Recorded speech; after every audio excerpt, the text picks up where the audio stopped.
우리나라 말 중에요, 징하다라는 그런 말이 있습니다.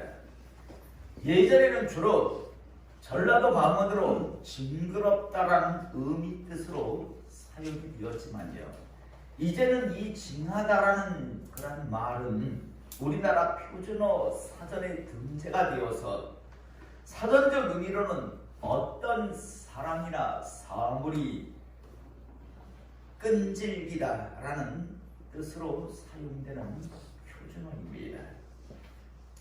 저는 2000여 년 전에 이 땅에 오셨던 메시아 그리스도셨던 예수님께서 만약 우리나라 말을 하실 줄 아셨다면 아마 제자들을 향해서 너희들 정말 참 심하다,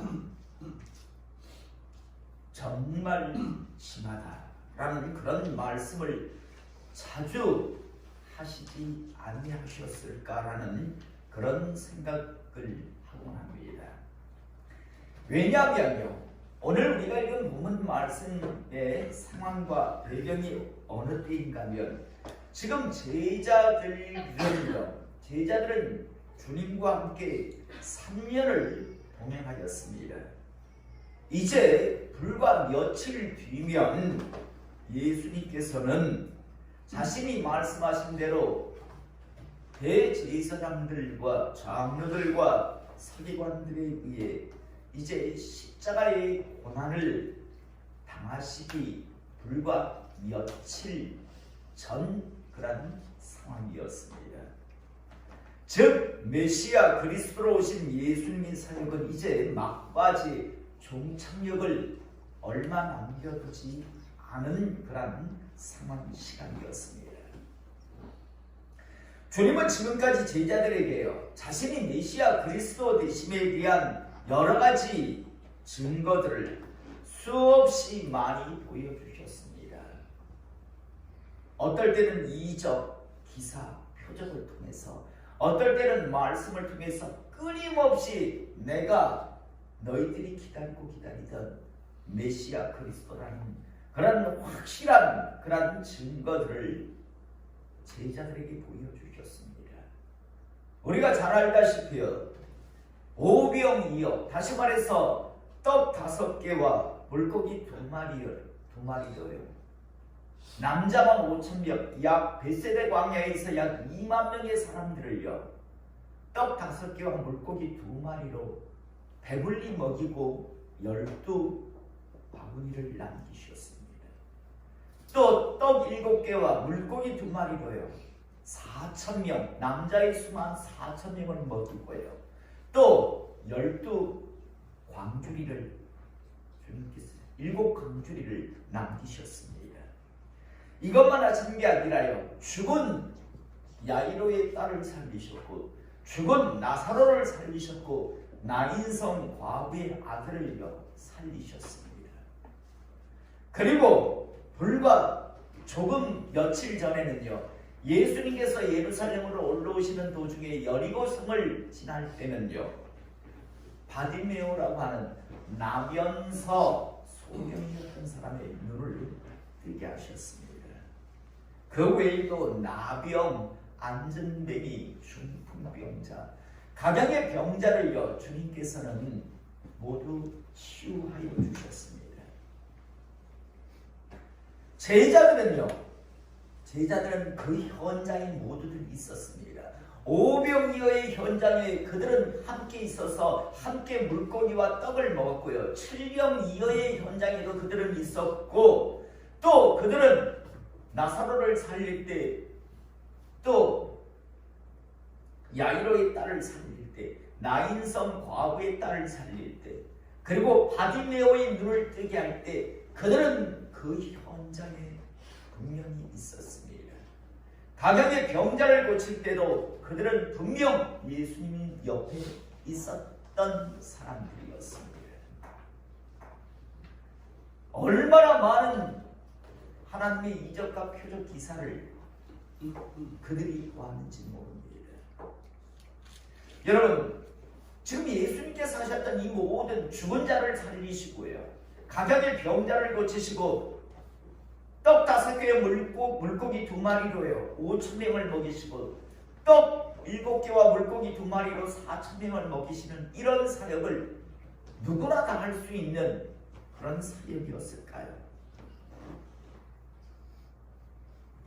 주님은 이렇게 해요. 주님은 이렇게 자신의 메시아 그리스도 되심을 그렇게 확실하게 가르치시고 보여주시면서 자신을 따르게 하셨는데, 그런데 여러분 오늘 우리가 읽은 본문 말씀 보면 뭐 이런 것들이 다 있지. 한마디로 말해서 이야 너희들 진짜 심하다. 참 심하다. 참 안병한다. 주님께서 아마 이런 말씀을 하셨을 거라는 생각 우리는 얼마든지 할 수 있습니다. 저는 오늘 이 시간 이곳에서 예배드린 우리 성도님들이요, 주님 모시기에 이야 정말 징하다, 정말 끈질기게 안변한다, 정말 대단하다, 그렇게 믿음을 소유할 수 없더냐 라고 하는 그런 소리를 듣는 하나님의 사람이 되지 않기를 이 시간 축복합니다.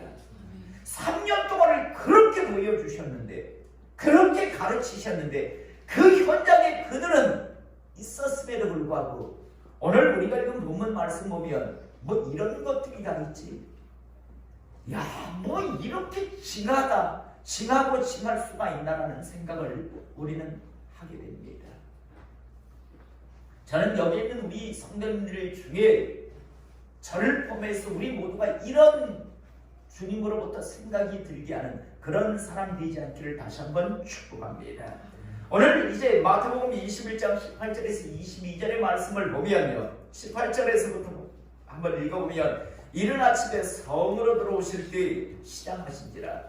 항상 말씀드리란 주님은 신성 100% 인성 100%입니다. 신성 50% 인성 50%가 아니라 하나님은 신의 성품도 100% 가지고 있었지만 인간의 성품도 100%였습니다. 만약 50%였다면 주님은 십자가에 달리셔서 난 안 아픈데 너희들은 아프겠지만 난 안 아픈데 이러셨을 거예요.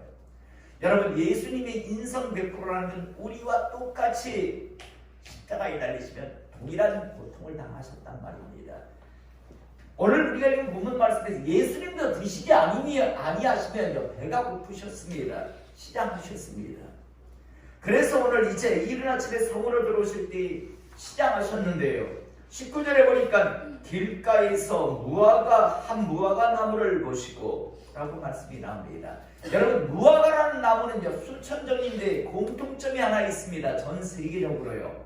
무화과 나무라고 하는 건요 꽃이 없이 열매가 맺히는 그런 과실수입니다. 감이든 대추든 뭐 모든 사과든요 처음에 꽃이 잎이 나고 그 다음에 꽃이 열리고 그 다음 그 꽃이 이제 서서히 지면서 그곳에 열매가 맺히는 게 일반적입니다. 그런데 전 세계에 흩어져 있는 무화과는요 꽃이 피지 않습니다. 꽃이 피지 않고 열매가 맺히기 때문에 무화과라고 그렇게 부르는 겁니다. 그런데 특별히 이스라엘에요 무화과 열매는 어떻게 맺히는가 하면 열매가 맺힌 이후에요 잎이 핍니다. 여러분, 봄에 보면 벚꽃이 그렇고 목련꽃이 그렇습니다. 잎이 전혀 피지도 않았는데 그러다 보니까 멀리서 보니까 잎이 무성한 무화과나무를 보셨습니다. 여러분, 잎이 무성하다는 건 열매가 이미 맺혔다라는 그런 뜻을 가지고 있습니다. 무화과나무가 잎이 아주 무성했습니다. 저 무화과 나무에게는 열매가 많이 있겠구나 싶어서 주님께서는 가보셨습니다. 열매를 얻기 위해서요. 그런데 그리로 가서 잎사귀밖에 아무것도 찾지 못하시고, 여러분 이걸 잘 이해해야 합니다. 본래 잎이 생기고 무화과 열매가 맺힌다면 주님께서 성급하셨다라고 생각하겠지만 이게 반대라는 겁니다. 열매가 맺히고 잎이 피는 게 이스라엘의 무화과의 특징이다 보니까 잎이 무성하다라는 건 열매는 당연히 있겠구나 라는 생각을 하게 하는 겁니다. 그래서 열매를 얻기 위해서 주님께서 가셨는데 열매는 하나도 없고 잎만 무성한 무화과 나무였습니다. 오늘 그래서 주님께서는요 나무에게 이르시되 이제부터 영원토록 내가 열매를 맺지 못하리라 하시니 무화과 나무가 곧 마른지라. 여러분 주님께서 성질 부리신 걸까요? 배가 고프셨는데 열매를 얻지 못하니까 성질이 나서 이제 앞으로 너는 영원히 열매를 맺지 못해 말라 비틀어져라 이렇게 하셨을까요? 주님은 지금 이 사역을 통해서 보여주시고 싶은 가르쳐주시고 싶은 사역이 있었습니다. 이제 불과 며칠 뒤면 예수님은 십자가에 달려서 돌아가셔야 했습니다. 물론 3일 뒤에 부활하시고 승천에 가시지만요 주님은 제자들에게 가르쳐주고 싶었습니다. 너희들 그럴듯하게 폼만 잡고 열매가 맺히지 아니하면 너희들도 이렇게 저주의 존재가 될 수밖에 없다는 걸 알게 하시기 위한 주님의 사역이셨습니다. 저는 오늘 이 시간 우리 성도님들이요 종교 노름이라 화려하게 하다가 주님 앞에 저주받고 지옥으로 떨어지는 자 없기를 이 시간 축복합니다. 저는 화려한 유명한 목사 노릇을 하다가 죽어서 지옥 가지 않기를 원합니다. 저는 우리 성도님들 역시도 마찬가지기를 원합니다. 화려한 종교 노름이라 하면서 교회 안에서 폼이나 잡다가 죽어서 지옥 가는 주님께서 목사고 장로고 권사고 교회를 50년 다녔네. 그러면 열매가 많겠지 싶어서 정작 들여다보면 열매는 하나도 없는, 그래서 저주받는 무화과나무 같은 그런 존재가 우리 모두가 되지 않기를 이 시간 축복합니다. 주님은 그걸 위해서요 주님께서는 무화과나무를 지금 저주하셨습니다. 그래서 주님 말씀대로 곧 이 무화과나무 죽은 사람을 살리는 역사, 가감의 병자를 고치는 그 사역의 현장에 있었으면서 그 은혜를 목도했으면서 무화과나무 한 그루 말라 비틀어지는 게 뭐 그렇게 대단한 일이라고요. 이상하게 여겨 무엇라고 말하는가 하면 무화과나무가 어찌하여 곧 말랐나니까. 이게 뭐 그렇게 놀랄 일이에요. 주님께서 하시는 일이에요.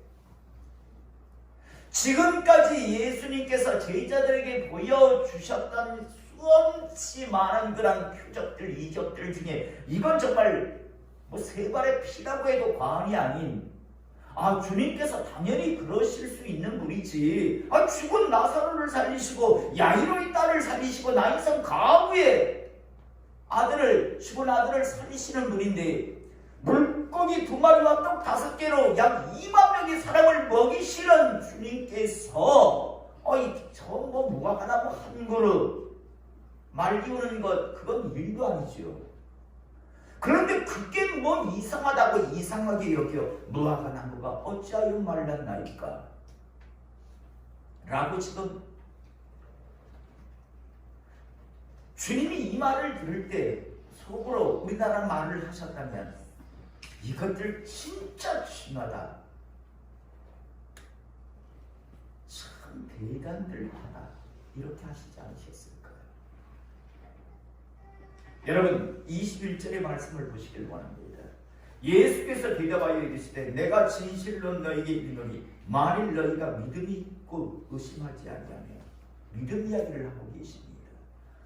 내가 여지껏 어떤 사역을 너희들에게 보여주었고 가르쳐 주었는데 지금 내가 무화과나무 한 그루 말리우는 걸 가지고 내가 너희들에게 어떤 메시지 교훈을 주기 위해서 지금 이런 사역을 감당했는데, 그런데 이걸 보고 이상하게 여기 어찌하여 무화과나무가 말랐나이까 나한테 그런 말을 하니? 내가 3년 동안이나 너희들에게 그렇게 보여주고 가르쳐 줬는데 기껏 너희 입에서 나오는 말이 어찌하여 무화과 나무가 말랐나이까 라는 말이 과연 나오는 게 맞는 거니? 지금 주님께서는요 그렇게 믿음을 가지라고, 내가 메시아 그리스도라고 하는 것에 대한 믿음을 가지라고 수없는 많은 표적을 보여주셨는데 아직까지 이 제자들이 믿음을 갖지 못하는 것을 보면서, 그래서 주님께서 지금요 믿음 이야기를 하고 계시는 걸 보게 됩니다. 만일 너희가 믿음이 있고 의심하지 아니하면 이 무화과 나무에게 된 이런 일만 할 뿐 아니라 이 산더러 들려 바다에 던져지라 해도 될 것이요. 너희가 정말 확실한 믿음만 있으면 이런 무화과 나무 한 그루 말리는 게 아니라 산도 옮길 수 있다. 그런데 왜 믿음을 갖지 못하느냐라고 그렇게 지금 말씀하고 계시는 것을 우리가 보게 됩니다.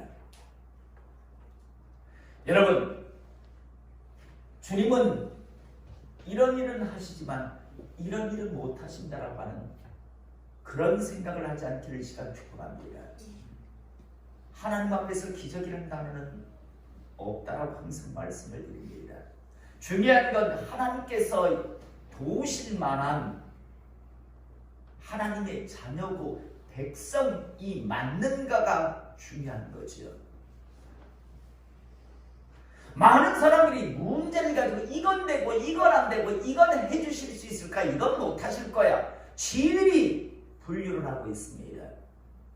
여러분, 하나님 앞에서는 어떤 문제인가가 중요한 것이 아니라 내가 하나님의 사람인가, 내가 하나님으로부터 긍휼을 얻을 수 있는 은혜를 받을 만한 준비된 사람인가, 그걸 생각해야 되는데 그건 생각하지 않고 이 문제는 저 문제는 된다 안 된다 이거 분류하고 앉아 있으니 결국 하나님 앞에 일평생 살며 어떤 은혜도 받아 누리지 못하는 거죠.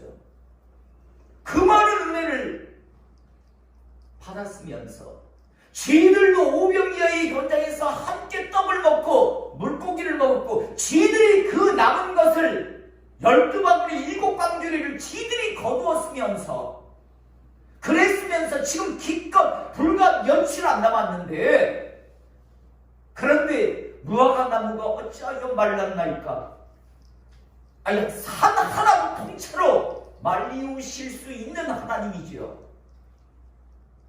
무화과 나무 한 그루 말린 걸 가지고 이상히 여기서 어찌하여 무화과 나무가 말랐나이까? 참 징하고 징하죠.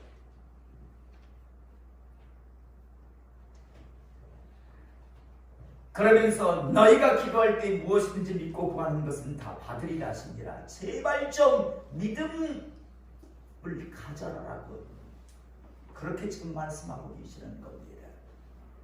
여러분, 히브리서 4장 1, 2절 지난 우리가 금요 기도회 때 함께 나누었던 은혜의 말씀입니다. 뭐라고 말씀하는가 하면 우리는 두려워할지니 그의 안식에 들어갈 약속이 남아 있을지라도 너희 중에는 혹 이르지 못할 자가 있을까 하니라. 참 두려운 말씀이죠. 그래서 주님께서 곧 말씀하시죠. 너희는 두려워해라. 우리는 두려워해야 한다. 아무리 천국의 약속, 하나님 나라 들어갈 약속이 있다 하지만 너희 중에 들어가지 못할 자들이 있을 거다 라고 말씀합니다. 여러분, 죄송하지만 분명히 말씀드립니다. 나중에 지옥 불구덩 위에 올라앉아서 고통받으며 후회하는 분이 이 자리에 없기를 시간 축복합니다. 너희 중에 없을 자가 있을 것이다 라고 말하면서 뭐라고 말씀하시는 거예요? 그들과 같이 우리도 복음 전함을 받은 자이라, 똑같이 주님으로부터 복음을 전해받은 자이라, 기회를 얻은 자이라, 들은 바 그 말씀이 그들에게 유익하지 못한 것은 듣는 자가 믿음과 결부시키지 아니하니라. 하나님으로부터 듣고 여러 가지 은혜를 경험합니다. 그 모든 것이 무엇으로 결부시켜야 하는가 하면 믿음으로 결부를 시켜야 하는데, 수없이 많이 듣고 수없이 많이 보지만요, 결국요 하나님 나라에 들어가지 못하는 자, 교회는 평생 다녔는데 직분은 뭐 대단한 그럴듯한 직분을 가지고 교회에서 종교 노름을 했는데 중요한 건요, 믿음화시키지 못해요. 믿음으로 결부를 시키지 못했습니다. 그래서 믿음 없는 자로 결국 드러나는 거죠. 마치 오늘 우리가 읽은 주님 말씀, 마태복음 21장의 말씀과 같이 이상하게 무화과 나무가 어떻게 말랐습니까? 주님, 무화과 나무 1000그루, 10,000그루, 100,000먹을 못 말리게 오겠어요. 그 많은 은혜를, 그 많은 은혜의 현장이 있었으면서도 불구하고 결국 그 모든 자기들이 보았던 주님께서 베풀어 주시던 그 모든 이적과 기사가 결국은 믿음화가 못된 거예요. 그건 그거고 믿음 없으면 믿음 없음이에요. 그냥. 그래서 오늘 주님께서는요, 너희가 만일 믿음이 있고 의심하지 않으면 이 무화과나무에게는 이 일 뿐이겠느냐, 산도 너희들은 옮길 수 있다면서 믿음 이야기를 하고 계시는 걸 우리가 보게 됩니다. 여러분, 군인들이요, 왜 힘들게 훈련을 할까요? 그냥 내무반에서 잘 그냥 먹고 쉬면 되지. 훈련을 하는 이유는 전쟁이 났을 때요, 가서 정말 전투를 할 수 있기 위해서 훈련을 하는 거죠. 스포츠 선수들이 왜 막 체중 감량에서부터 가장의 그런 여러 가지 훈련들을, 또 전술 훈련들을 하는 걸까요? 경기에 들어가서 써먹으려고 하는 거죠. 그런데 맨날 훈련하고 나서 전쟁이라 가지고 항복하고요, 맨날 뭐 태릉이니 뭐 여러 가지 진천이니 가서 훈련을 하긴 해요. 그런데 나가가지고는 정작 대회에 나가가지고는 기권 무서워요 이러고 있다면 그 쓸 이유가 뭐가 있습니까? 아무짝에 쓸모없어요. 저는 오늘 시간 우리 모두가요, 하나님의 은혜 안에서 믿음화시키기를 이 시간 축복합니다. 믿음으로 결부시키기를 이 시간 축복합니다. 여러분들이 믿든지 안 믿든지요, 지금 우리 교회 목요 집회 금요일에 대한 강력한 성령의 임재하심이 있습니다. 예전에 강도가 한 30에서 50이었다면 지금 80, 90 갑니다. 임종 집사님이 그러시더라고요. 성령님의 강력한 임재하심 때문에 숨을 못 쉬겠다고요. 그러면 뭐합니까? 이 교회에 있어도 한 번도 목요 집회 금요일에 나오지도 않는데, 그런 역사가 임재하심이 나와도 무슨 소용이 있습니까? 여러분들하고 아무 상관없는데, 안 오는 사람에게는. 소수의 사람들만 그 은혜를 누리는데, 다시 한번 여러분, 지금까지 하나님의 살아계심을 각양의 방법으로 하나님은 여러분들에게 보여주셨습니다. 난 그런 은혜 받은 적 없습니다, 난 그런 거 모르겠습니다라고 한다면 한번 영혼의 때 걸고 한번 그렇게 해보십시오. 저는 분명히 하나님의 은혜가 부어졌습니다. 문제는 믿음으로 결부시키지 않았을 뿐이죠. 믿음으로 결부시키시기를 이 시간 축복합니다. 그래서 오늘 이 제자들 같이 정말 제가 화가 날 정도로 어찌하여 무화과나무가 말랐나이까, 제가 예수님의 가슴에 그냥 막 공감을 했을 것 같아요. 이 새끼를 하면서 지금까지 뭘 봤는데, 내가 이제 사역이 며칠 남았는데 지금 그 말을 하고 있니? 어떻게 그런 말을 할 수 있니? 내가 죽은 나사로를 살리지 않더냐, 야이로의 딸을 살리지 않더냐, 너희들 오병이의 현장에 너희들이 떡 거두었잖아. 너희들이 내 그 사역의 현장이 있었으면서도 나무 한 그루 말린 걸 가지고 이상하게 여기고 어찌하여 저는 오늘 시간 우리 모두가 이런 제자들이 아니라 참 주님 보시기에 진하다 진해 그런 사람 그런 가정이 아니라 정말 하나님께서 마음껏 쓰실 수 있는 그런 하나님의 사람, 정말 하나님께서 축복하실 수 있는 그런 가정이 되시기를 이 시간 주님의 이름으로 축복합니다. 기도하겠습니다.